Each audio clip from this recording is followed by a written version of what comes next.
নমস্কার, আপনারা দেখছেন শেফিল্ড টাইমস। আমি আপনাদের সঙ্গে মেঘদূত রায়। আজকে আমাদের বিষয় অভাগা।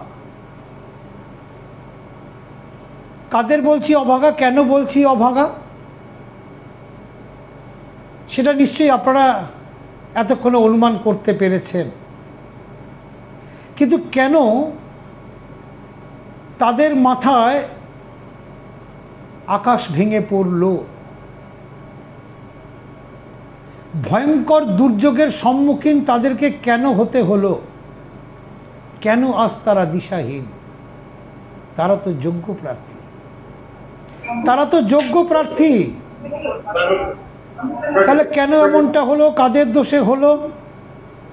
যারা এই ঘটনার সঙ্গে সম্পূর্ণভাবে জড়িত তাদের জন্য শাস্তির সর্বোচ্চ বিধান কি রয়েছে ভাবুন একবার। समस्या है आज, हमारी क्या गलती है? हमको यही नहीं समझ में आ रहा कहाँ हमारी गलती हुई।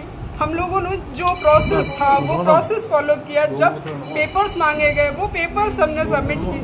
जो एग्जाम हमको बोला गया वो एग्जाम हम लोग ने, जो इंटरव्यू बोला गया वो इंटरव्यू फेस किया। फिर हमारी गलती कहाँ है हमारी गलती? ये हमको कोई बता दे, क्यों हम लोग के साथ ऐसा हो रहा है?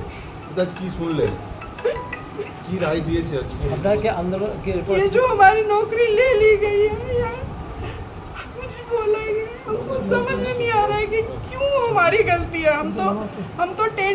हम तो कुछ भी ऐसा जो प्रोसेस है वो हम लोग फॉलो कर रहे हैं। हमारा जो एडमिट कार्ड है वो वेरीफाई हो रहा है, पुलिस वेरिफिकेशन, मेडिकल वेरिफिकेशन, जितना कुछ बोला जा रहा है वेरिफिकेशन के लिए सारा प्रोसेस किए हैं, सारा कागज दिए हैं। वो कागज देख लीजिए ना और हमको बताइए कि हमारी गलती कहाँ है। मैं तो यही महामान्य अदालत से यही पूछना चाहती हूँ कि हमारी गलती कहाँ आ गई। जैसा होगा वो देखेंगे। अगर जाना पड़ेगा तो हम लोग को वहाँ भी। नाम क्या है? मेरा नाम सुनीमा मंडल। যারা এই ঘটনাটা পরিকল্পনা মাফিক ঘটালেন তাদের কতটা ক্ষতি হলো আমাদের জানা নেই, কিন্তু তার ফলে যারা ক্ষতিগ্রস্ত হলেন তারা যে কি ভয়ঙ্কর সমস্যার সম্মুখীন হলেন এটা বোধহয় কোনো মাপকাঠি দিয়েই বিচার করা যাবে না। এখন শুধু পাহাড় থেকে সমুদ্র, দার্জিলিং থেকে সুন্দরবন, শুধু স্কুলে স্কুলে পাড়ায় পাড়ায় কান্নার রোল, বুক ফাটা আর্তনাদ। কাদের আর্তনাদ আর কেনই বা আর্তনাদ সেটা কিন্তু সত্যি করে যারা পরীক্ষা দিয়ে পাস করেছিলেন, যারা যোগ্যতা প্রমাণ করে এই চাকরিটা পেয়েছিলেন, তারা কেন এই ভয়ঙ্কর অপরাধের শাস্তি তারা কেন মাথা পেতে নেবেন? অথচ নিতে হচ্ছে, কারণ সুপ্রিম নির্দেশ। তারা তো কোনো দুর্নীতির সঙ্গে যুক্ত ছিলেন না, আর যারা দুর্নীতির সঙ্গে যুক্ত, যারা দুর্নীতি করে হাজার হাজার ছেলে মেয়েদের থেকে মোটা অঙ্কের টাকা ঘুষ নিয়ে এই তালিকায় তাদেরকে যুক্ত করে দিলেন, আর তাদের জন্যই কপাল পুড়ে গেল প্রায় 20,000 এই পরীক্ষায় উত্তীর্ণ হওয়া বিভিন্ন স্কুলগুলোতে চাকরি করা প্রার্থীরা। তারা ভীষণ রকম ভয়ঙ্কর রকম সমস্যার মধ্যে তারা জড়িয়ে গেলেন। এ প্রশ্নের উত্তর গত কাল থেকে বারংবার বিভিন্ন স্কুলে স্কুলে বিভিন্ন আলোচনায় উঠে আসছে বটে, কিন্তু আখেরে তো তারা সর্বস্ব হারিয়ে ফেলল। আপনার নাম? আমার নাম কৃষ্ণ মৃত্তিকা নাথ। আমি চাকরি সূত্রে উত্তর দিনাজপুরে, আমার বাড়ি উত্তর 24 পরগনা। আমি 2016 সালের SLST জয়নিং, 18 সালে ফার্স্ট কাউন্সিলিং এ আমার চাকরি। আমার ইমোশনাল আউটবার্স্টটা হয়তো খুব বেশি হবে, কারণ আমার বাবা মা আমার উপর ডিপেন্ডেন্ট। আজকে দিনের পর আমি জানি না যে আমার কি হবে। আমি একমাত্র সন্তান আমার বাবা মায়ের। তো আমি স্কুলে সেরকম একটা খবর পেয়ে আমি ভীষণ ভাবে ভেঙে পড়েছি। আপনি কতটা যোগ্য? আমি অবভিয়াসলি, কারণ আমি ইউনিভার্সিটি টপার, আমি রবীন্দ্রভারতী ইউনিভার্সিটি থেকে মাস্টার্স কমপ্লিট করেছি। আমি স্নাতক স্তরে আমি ইউনিভার্সিটি টপার, আমি ফার্স্ট ক্লাস ফার্স্ট, আমি গভর্নরের কাছ থেকে গোল্ড মেডেল নিয়েছি। তারপরে যদি আমাকে প্রমাণ করতে হয় আমি যোগ্য কি অযোগ্য, আমার কিছু বলার নেই। এত বড় মানসিক একটা কাজ, এত বড় অপমান সামাজিক, কিভাবে মেনে নিয়ে গিয়ে চলবো জানি না। আমি মানসিকভাবে ভীষণভাবে ভেঙে পড়েছি।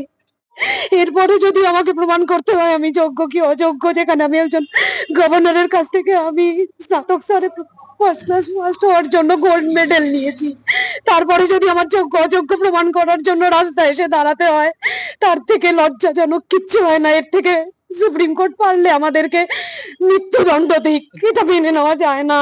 গাফিলতিটা কোথায় বলে মনে হয়? আর কি বলবো, সবটাই আপনারা জানেন, কেন এই প্রশ্ন করছেন? আর কিছু বলবার আছে? কারা বেছে দিতে পারে যে কে যোগ্য কে অযোগ্য? সেটা তো একমাত্র পারে রাজ্য সরকার এবং এসএসসি। আর কি বলার থাকতে পারে? আমি কিভাবে প্রমাণ দেবো? 7 বছর আগে আমার কি কোনোভাবে ফিরে যাওয়া সম্ভব? 7 বছর আগে যে ছেলেটা মাধ্যমিকে ফার্স্ট হয়েছিল, সে কি আজকে 7 বছর পরে পরীক্ষা দিলে মাধ্যমিকে ফার্স্ট হতে পারবে? সেটা কি সম্ভব? বুক ফাটা আর্তনাদ, বুক ফাটা কান্না, চোখের জল গালে শুকিয়ে যাচ্ছে, এগুলো দেখে আপনাদের বুক কাঁপছে না? যে শুধুমাত্র আপনারা কোটি কোটি টাকার মালিক হবেন, আপনাদের প্রাসাদোপম বাড়ি হবে, আপনাদের বাগান বাড়ি থাকবে, আপনারা সব থেকে বেশি দামি গাড়ি চড়বেন, ভারতবর্ষের বিভিন্ন শহরের আপনারা হোটেলের ব্যবসা করবেন, আর সেই জন্য মোটা মোটা টাকা ঘুষ নিয়ে এই চাকরির দুর্নীতিতে আপনারা নিজেদেরকে জড়িয়ে নিলেন। কতকগুলো তার সঙ্গে বাদ গেল না শিক্ষিত যুবক যুবতী। আচ্ছা, যারা এই কাজটা করলেন এখন আর নামগুলো নিতে ইচ্ছে করছে না, মানে মনে হয় যে কোথাও বোধহয় এই নামগুলো নিলে তাদের নামটা আরেকবার উচ্চারণ করলে কোথাও গিয়ে যেন মনে হয় বিবেকের দংশন হয়, ঘেন্না করে, একেবারে পরিষ্কার কথায় ঘেন্না করে। ঘেন্না এই কারণে করে যে তারা পরিকল্পনা করে কয়েক হাজার যুবক যুবতীর যে স্বপ্ন ভবিষ্যৎ সবটা একদম শেষ করে দিয়েছে, একেবারে দুধ গঙ্গা জল দিয়ে দিয়েছে শুধুমাত্র স্বার্থ সিদ্ধির জন্য। মোটা মোটা অঙ্কের টাকা রোজগার করতেই হবে, যোগ্যতা থাক চাই নাই থাক সেই সমস্ত ব্যক্তিদের স্কুলে স্কুলে শিক্ষক বানিয়ে দিতে হবে। বাহ বাহ, দারুণ দারুণ। আর তার জন্যই তো আজকে হাজার হাজার হাজার হাজার যুবক যুবতীর যে স্বপ্ন, সেই স্বপ্ন আজকে মাটিতে গড়াগড়ি খাচ্ছে। এই প্রশ্ন শুধু আমার নয়, এই বাংলার নয়, এই দেশের নয়, এই বিশ্বের বিভিন্ন প্রান্তে যেখানে এই খবর গিয়ে পৌঁছচ্ছে তারা পর্যন্ত চিন্তিত হয়ে পড়ছে। একেবারে শিক্ষা ব্যবস্থাটাকে পঙ্গু করবার জন্য যা যা করা দরকার সেটা আপনারা করে দিয়েছেন। আর এতগুলো শিক্ষকের চাকরি চলে যাওয়ার পরে স্কুলগুলোর কি হাল হবে ভাবতে পারছেন? এটা ক্লাস নেওয়ার শিক্ষক থাকবেন না, একটা অশিক্ষক কর্মচারী থাকবেন না, স্কুলটা চলবে কেমন করে? স্কুল আর শিক্ষা ব্যবস্থা পুরো কোল্যাপস হয়ে যাবে। যে আজকে নির্দেশ মহামান্য আদালতে এসছে, যে দেখেছি আমি, যে ক্লিপে দেখেছি বা শুনছি কি যে 2016 সালে যে যত নিয়োগ হয়েছিল ও সমস্ত বাতিল হয়ে গেছে। এটা আমার স্কুলে বড় ইফেক্ট। আমার যে 8 জন শিক্ষক শেখাচ্ছিলেন, আর আজকে যখন থেকে খবর এসছে আমাদের পুরো কী বলবো সব কান্নাকাটি করছে। আমার স্কুলে 4200 পড়ুয়া আছে, তার মধ্যে মাত্র আমরা পার্মানেন্ট 33 জন শিক্ষক শেখাচ্ছিলাম। তার মধ্যে যদি 8 জন চলে যায় 25 জন বাঁচবে। আমি ভাবলাম কীভাবে স্কুল চলবে। আমি যে মহামান্য আদালত তার যে অর্ডার তার উপরে আমি কিছু বলছি না, কিন্তু মহামান্য আদালতকে হাত জোর করে আমি আবেদন করছি যে আমি যে শুনেছি কি উনি টেন্টেড আর নন টেন্টেড ওয়ার্ড ইউজ করেছেন। যদি টেন্টেড আর নন টেন্টেড যদি সেপারেট হয়ে থাকে, যে টেন্টেড তাকে যে অ্যাকশন লেভেল নিন না, কিন্তু যে নন টেন্টেড যে স্বচ্ছভাবে চাকরি পেয়েছে তাকে আবার চাকরি ফিরে আসার একটু প্লিজ ব্যবস্থা নিন। নাহলে আমার স্কুল মতন অনেকও স্কুল আছে তার শিক্ষা ব্যবস্থা পুরোপুরি কোলাপস করে যাবে। কি নাম? আমার নাম ডক্টর কালিমুল হক, হেডমাস্টার নেপালি পাড়া ইন্ডিয়া স্কুল। অনেকেই বলছেন, শাসক দলের অনেকেই বলছেন এটা নাকি বিজেপি আর সিপিএমের হাত ছিল, তাই তারা পরিকল্পনা করে এরকম একটা ঘটনা তারাই ঘটিয়েছে। কিন্তু সর্বাগ্রে ঘটনাটা ঘটালো কারা? ঘুষ নিয়ে ছাত্রছাত্রীদের থেকে, যুবক যুবতীদের থেকে টাকা নিয়ে বেনিয়ম করে চাকরি দেওয়ার খেলায় তো তারা ছিলেন বলে এখনো পর্যন্ত এমন অভিযোগ কেউ করছেন না। তাহলে যদি আপনাদের কথা সত্যি হয়, তাহলে প্রথমে এই অনৈতিক কাজ, এই অবৈধ কাজ কারা শুরু করেছিল? পথটা তো দেখিয়েছিলেন আপনারাই, এমনটাই তো অভিযোগ আপনাদের বিরুদ্ধে। চাকরি চলে যাওয়া হাজার হাজার যুবক যুবতীদের, প্রশ্ন তো আপনাদের কাছে। ম্যাডাম আপনার নাম? আমার নাম প্রিয়াঙ্কা গুহ। কোন স্কুলে চাকরি করেন? আমি দেবীনগর কৈলাসচন্দ্র রাধারানী বিদ্যাপীঠে চাকরি করি। কত সালে চাকরি? আমার 2016 এসএসসি প্যানেলে আমার নাম আছে। আমি আছে বলবো, কেননা এখনো আমি মেন্টালি অ্যাকসেপ্ট করতে পারছি না যে প্যানেলটা আজকে সকালে ক্যান্সেল করে দেওয়া হয়েছে।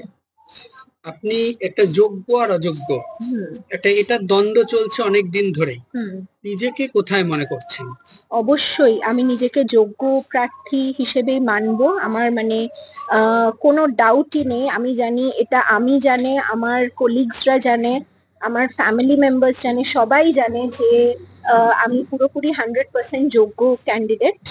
এবং আমার সঙ্গে যে এতজন 26,000 যাদের চাকরি বাতিল হয়েছে, তো সবাইকারই মেন্টাল অবস্থা যেরকম আছে, সেইটার পরিপ্রেক্ষিতেই আমি কথাটা বলছি আজকে। কোথাও কি তাহলে মানে এই যে এত বড় একটা গাফিলতি, এই যে চাকরি চলে যাওয়া, এটাকে আপনি কিভাবে দেখছেন? কিসের মানে ডিফল্টটা কোথায়? ডিফল্টটা দেখুন, আমি কাউকে ডিরেক্টলি দোষারোপ আমি করতে পারবো না বা করছি না। আমি জানি যে আমি নিজের স্ট্যান্ডে আমি নিজে ঠিক আছি। তো যারা সেইভাবে মানে টেন্টেড ক্যান্ডিডেটস, তাদের জন্য আমাদের কেন চাকরি যাবে? আমার সেটা সব থেকে বড় কোয়েশ্চেন, যে তাদের ভুলের জন্য আমরা কেন সাফার করবো? এই 7 বছর ধরে এতটা সার্ভিস দিয়েছি আমরা ইনস্টিটিউশনে দিয়েছি, যেখানে ভোটের ডিউটি আছে, ভোটের ডিউটি করেছি, হায়ার সেকেন্ডারির খাতায় এক্সামিন করেছি। তো তাহলে কেন মানে আমরা এইভাবে সাফার করবো? সুপ্রিম অর্ডার, আর তো কোথাও যাওয়ার জায়গা থাকলো না। হ্যাঁ আছে, বলছে যে আবার আমরা রিভিউ পিটিশন করতে পারি। সেরকম হলে দেখা যাক আমাদের কি করা যায় সামনে। 3 মাসের মধ্যে আবার নিয়োগ দিতে হবে, আবার চাকরির পরীক্ষায় বসবেন? সেটা একটা বড় কোয়েশ্চেন, কেননা আজকে আমাকে যদি 1-2 বছর পরেও যদি বলতো যে একই পরীক্ষার জন্য বসা, সেটা আলাদা ছিল। আর 7 বছর পরে, কেননা মানে ফ্র্যাঙ্কলি স্পিকিং, আমরা 11-12-এ যেই সাবজেক্ট ম্যাটারটা আমরা পড়াই, আর তার সঙ্গে এসএসসির যেই সিলেবাসটা আছে, অনেকটা ডিফারেন্স। তো আমাকে আবার সেই 7 বছর পিছিয়ে গিয়ে সেই পড়াটা করা, আমি আজ সকাল থেকে মানে নিউজটা পড়ার পর থেকেই আমি ভাবছি যে মানে কোথা থেকে স্টার্ট করবো আমি পড়াটা, কোথায়? এমএসসি লেভেলের পড়া না বিএসসি লেভেলের পড়া, কি কোথাকার পড়া, আমি কোথা থেকে স্টার্ট করবো? এটা একটা বড় কোয়েশ্চেন আমাদের জন্য। শেষ প্রশ্ন, রাজ্য সরকারের দায় কতটা? দেখুন, এটা তো ব্যাপারে আমি বলতে পারছি না। রাজ্য সরকার চাইলে মানে আমাদের অনেকটা সেভ করতে পারবে। যোগ্য যারা প্রার্থী আছে তাদের তালিকা যদি প্রেজেন্ট করে ঠিক মতন, তাহলে হয়তো আমরা সেভড হতে পারবো। কিন্তু সেটাই তো দিতে পারেনি রাজ্য সরকার সুপ্রিম কোর্টে, যোগ্য আর অযোগ্যের এই ডিমার্কেশনটা, সেটাই তো দিতে পারেনি। হ্যাঁ, তার জন্যই তো আজকে এই অবস্থা। তার জন্য এই অবস্থা। এবং এখনো আশা করছি যে যদি মানে গভর্নমেন্ট যদি প্রোভাইড করে, তাহলে অ্যাটলিস্ট আরো ফার্দার যাতে মানে হেনস্থা হওয়া থেকে আমরা যাতে সেভ হতে পারি। তারপরে যা হয়, আদালত, এই আদালত থেকে সেই আদালত, আর তারপরে একেবারে সুপ্রিম। আর সেই সুপ্রিম নির্দেশেই 26,000, প্রায় 26,000 শিক্ষক শিক্ষিকার চাকরি চলে গিয়েছে, অশিক্ষক কর্মচারীর চাকরি চলে গিয়েছে। বুক ফাটা আর্তনাদের কথা আপনারা শুনছেন। আমি আইনি বিচার ব্যবস্থা, আইন এই সম্পর্কে আসছি না। কারণ দীর্ঘদিন ধরে একটা মামলা চলতে চলতে এমন একটা জায়গায় গিয়ে পৌঁছালো যেখানে দুধ আর জল আলাদা করা গেল না, চাল আর কাঁকড় আলাদা করা গেল না, আর যে কারণে এই পরিণতি। অথচ এই ঘটনার সঙ্গে যারা জড়িত তাদের শাস্তি হবে না? যারা পাড়ায় পাড়ায়, মহল্লায় মহল্লায়, পঞ্চায়েতে পঞ্চায়েতে, পুরসভায় পুরসভায় ঘুরে ঘুরে এই টাকাগুলো তুললেন, তাদের শাস্তি হবে না? তাদেরকে চিহ্নিত করা হবে না? যারা এই অপরাধের জন্ম দিলেন তাদেরকে চিহ্নিত করে তাদেরকে শাস্তির কোনো বিধানে আওতায় আনা যাবে না? নাকি তারা বহাল তবিয়তে ঘুরে বেড়াবে? আর যে মাগুলোর স্বপ্ন ছিল তার সন্তান শিক্ষক, কারো মায়ের যে মায়ের স্বপ্ন ছিল তার মেয়ে শিক্ষিকা, আর এই স্বপ্নগুলো শুধু চুরমার হয়ে যাবে। এই স্বপ্নগুলো একেবারে চুরমার হয়ে যাবে। যারা এই কাণ্ডটা করেছেন তাদের পরিবারের লোক, আপনারা জিজ্ঞাসা করবেন না যে কেন তোমরা এমন ঘটনা ঘটালে? এখন আর তো কেউ পাপ, অপরাধ বোধ, এইসব বিবেকের দংশন আজকাল খুব একটা বেশি হয় না, কারণ নেশা তো এখন টাকা। আর পাপ আর পুণ্য বলে তো এই পৃথিবীতে কিছু আছে বলে মনে হয় না। সামান্য একটা অংশের মানুষ তারা বিশ্বাস করেন, আর একটা বড় অংশের মানুষ টাকার পিছনে ছোটেন, অবৈধ অনৈতিক টাকার পিছনে ছড়েন, অবৈধভাবে টাকা রোজগারের পিছনে ছোটেন। ভাবতে পারছেন? হাজার হাজার মায়ের চোখে জল, এই বাংলার মায়ের চোখে জল। কোনো মা ভয়ঙ্কর অসুস্থ, যার একটা জীবনদায়ী ওষুধের দাম অনেক, যেটা খেতে না পারলে তিনি আর বাঁচবেন না, সন্তানের মুখের দিকে তাকিয়ে থাকতেন যে সন্তান মাসের শেষে মাইনা পেয়ে তার জন্য ওষুধ নিয়ে আসবে। কিসের ভরসায় সেই মাটা আজকে বাঁচবেন?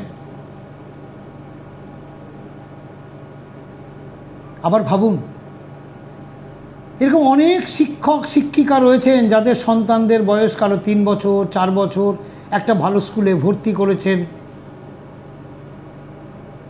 শিক্ষক হিসেবে তাকে আবার, নতুন প্রজন্মের শিক্ষক হিসেবে তাকে আবার গড়ে তুলবেন এমন স্বপ্ন দেখেছেন। আর যাদের চাকরি চলে গেল তারা তো ছাত্র গড়ার কারিগর, তারা ছাত্র গড়ার কারিগর, মানুষ গড়ার কারিগর। আর মানুষ যারা গড়বেন, যারা ভালো ছাত্র গড়বেন, তারাই তো আজ অথই জলে, তারাই আজ অথই জলে। অনেকে আবার লোন নিয়েছেন, ঋণ নিয়েছেন, বাড়ি করেছেন, কেউ ফ্ল্যাট কিনেছেন। এখনই মোটা অঙ্কের ইএমআই কিভাবে শোধ করবেন বুঝতে পারছেন। আমরা মনে মনে বলছি, অনেকেই বলছি যে ঈশ্বর এই হাজার হাজার শিক্ষক শিক্ষিকাকে মনে শক্তি দাও, শক্তি দাও। ঈশ্বর কতটা শক্তি দেবেন তিনি নির্ধারণ করবেন। আবার তাদের কঠিন পরীক্ষার সামনে বসতে হবে। আচ্ছা ভাবুন, আজ থেকে 8 বছর বা 9 বছর আগে আমি বা আপনারা যদি 200 মিটার রানে দৌড়ে আমরা প্রতিযোগিতায় প্রথম, দ্বিতীয়, তৃতীয় হয়ে থাকি, তাহলে 7 বা 8 বছর পরে আমাদের কি সেই শরীর, সেই স্বাস্থ্য থাকবে যাতে করে ওই 8 বছরের পুরনো দিনের সেই পারফরমেন্স সেটা ধরে রাখার? যিনি ছাত্র অবস্থায় নিজেকে তিলে তিলে তৈরি করেছেন যে তাকে এসএসসিতে বসতে হবে, সেখানে ভালো রেজাল্ট করতে হবে, তিনি একবার করে দেখিয়েছেন। তারপরে তিনি শিক্ষক হয়েছেন, তিনি শিক্ষকতা করেছেন, তিনি মানুষ গড়ার দায়িত্ব নিয়েছেন। কিন্তু তারপর এখন মানুষ গড়বে কারা? আরও একটা প্রশ্ন উঠছে যে আবার আগামী 3 মাস পরে, 3 মাসের মধ্যে যে প্রক্রিয়া শুরু হবে তার মধ্যে আবার দুর্নীতি থাকবে না তো?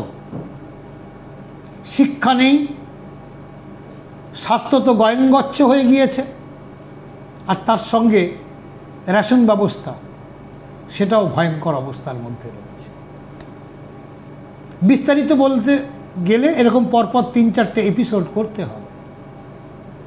আর এই ঘটনার সঙ্গে তৃণমূলের একাধিক নেতা মন্ত্রীর নাম জড়িয়েছে, তারা জেলবাস পর্যন্ত করেছেন, হাজতবাস করেছেন, এখনো মামলা চলছে, কেউ কেউ জামিনে মুক্ত হয়েছে।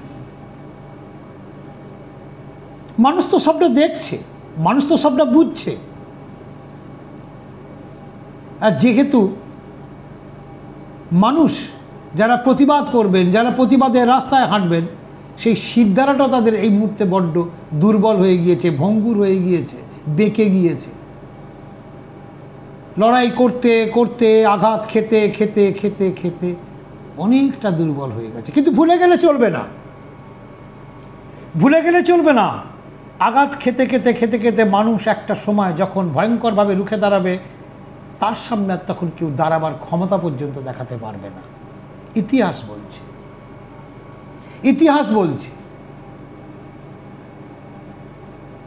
ভাবুন, আজকে প্রত্যেকটা স্কুলের কথা বলবো না, বেশ কিছু স্কুল, শয়ে শয়ে স্কুলের থেকে ফুটেজ আসছে, শুধু কান্নার রোল আর কান্নার রোল। চোখ চাপা দিয়ে চোখের জল মুছতে মুছতে এক একটা শিক্ষিকা বেরিয়ে যাচ্ছেন, রুমাল ভিজে যাচ্ছে, হাউ হাউ করে কাঁদছেন। আগামীকাল থেকে পরিবারের মুখে দুবেলা দুমুঠো অন্ন তুলে দেবেন কিভাবে? তাদের তো কোনো দোষ ছিল না, তাহলে তারা কেন এই পাপের শাস্তি তারা ভোগ করবেন? নাকি বলবেন এক যাত্রায় পৃথক ফল তো হয় না? কিন্তু হওয়া তো উচিত ছিল, হওয়া তো উচিত ছিল। একবারে খাঁটি দুধের সঙ্গে ড্রেনের জল ঢুকিয়ে দিলেন, অথচ ড্রেনের জল আপনি আলাদা করতে পারলেন না, দুধটাকেও আপনি নষ্ট করে দিলেন ড্রেনের জল ঢুকিয়ে। এর দায় নেবে কে? এর দায়টা নেবে কে? আমি যখন আপনাদের সঙ্গে এই কথাগুলো বলছি, ইতিমধ্যে আপনারা বিভিন্ন সংবাদ মাধ্যমে, বিভিন্ন সোশ্যাল মিডিয়াতে আমার মতো করে কেউ না কেউ এরকমভাবে আপনাদের সামনে বক্তব্য রাখছেন, তাদের কথা তারা বলছেন। আর এর মাঝে মাঝে আপনারা শুনতে থাকবেন, যাদের চাকরি চলে গেল তাদের সেই বুক চাপড়ানো কান্না, সেই আর্তনাদ। আপনারাও, আমাদের বিশ্বাস আপনাদের রাতের ঘুম চলে যাবে, আপনাদেরও রাতের ঘুম চলে যাবে, যে কি গভীর যন্ত্রণার মধ্যে তারা পড়ে গেলেন। এই যন্ত্রণার থেকে তাদের মুক্তি পাওয়ার পথ কি ভেবে আপনিও কুল কিনারা পাবেন না। আজ এ পর্যন্তই। আপনারা দেখতে থাকুন সেফেল টাইমস। আপনারা প্রত্যেকে ভালো থাকুন, সুস্থ থাকুন। আজ এ পর্যন্তই, নমস্কার।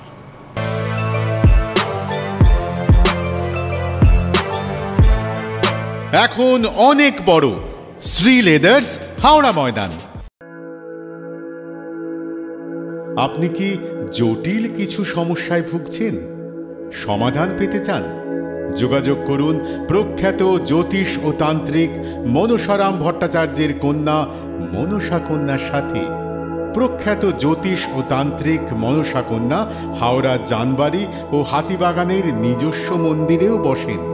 যোগাযোগ 9830106967 আর 9239655323।